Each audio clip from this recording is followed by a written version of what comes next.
Hello everyone, and welcome back to another video. This time, I will be going through and figuring out what I can change about each roller coaster at Busch Gardens Tampa. So let's just jump right into this.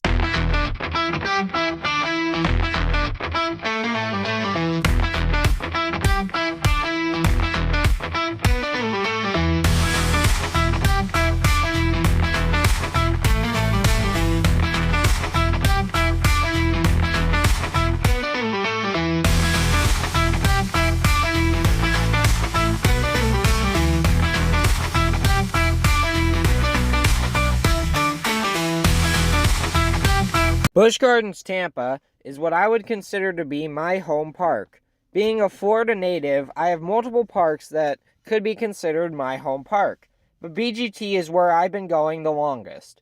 My first credit was Cheetah Hunt, and my first coaster above the 54-inch height requirement was SheiKra. It was where I found my love for coasters. There are many coasters at the park that are great, but they all need improvement, whether big or small.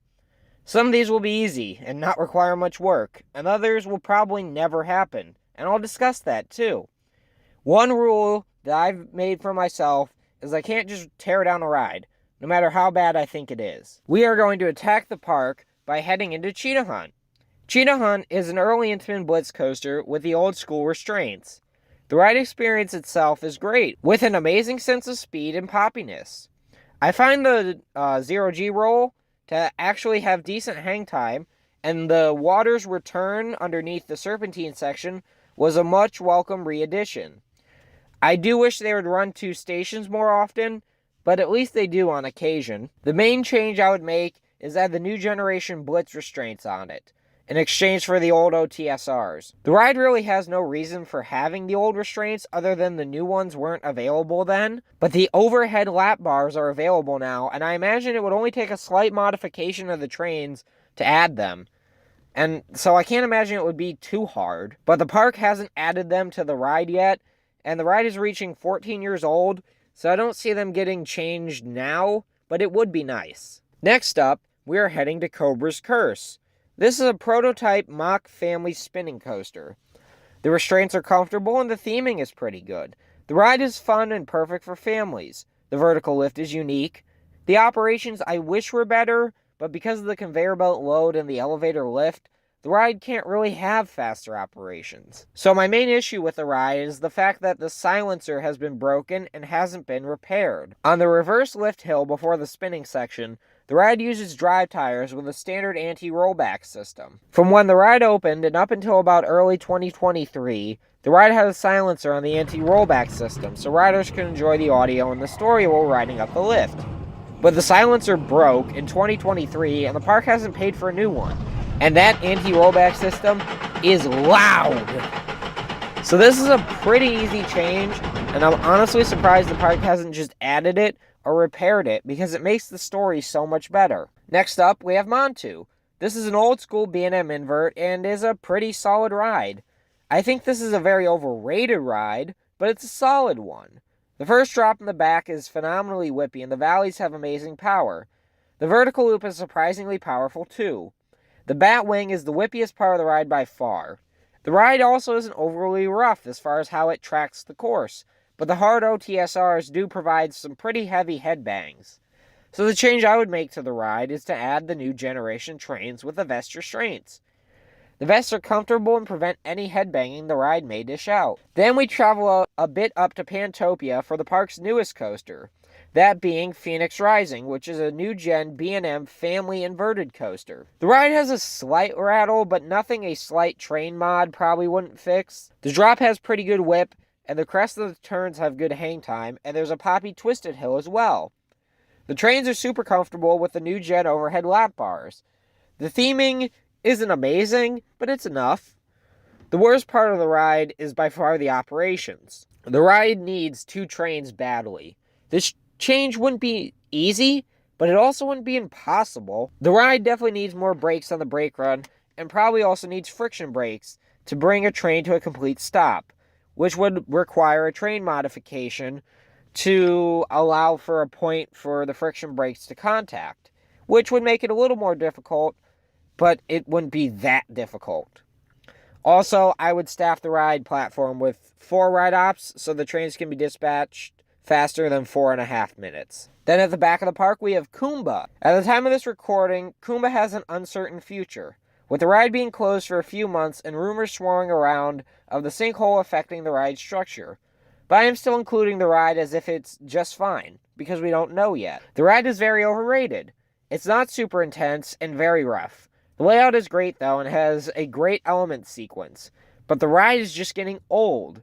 So my solution would be a full retrack and a new fleet of trains. All the track gets replaced, probably some of the supports too, and the trains are brand new with the vest restraints. This is a very difficult and expensive investment that I really don't see the park making. We've seen it happen with the Incredible Hulk, so it's not impossible, but it just makes more sense to tear it down and add a new and more marketable coaster. Next up, in Stanleyville, we have Tigress. This is a premier ride, Skyrocket 2, and it's a solid ride.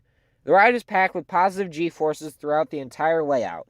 The ride has some great hang time in the roll and air time at a few points. The launches are solid too. The problem with the ride is the capacity and the trains. So I'm going to just lump this change together, since the train change is not going to happen anyway.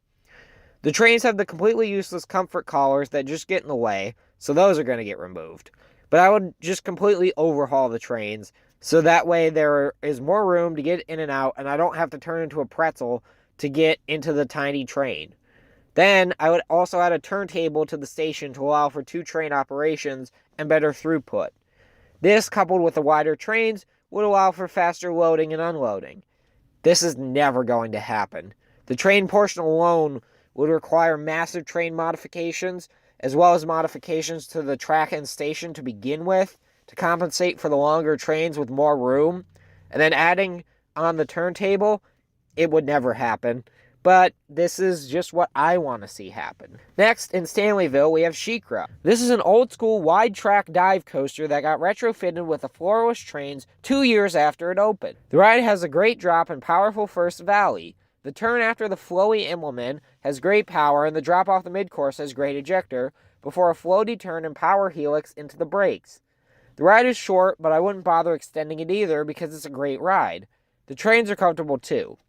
The issue with the ride is it has 2 unload stations, and the second one hasn't been used since the last helix got a retrack.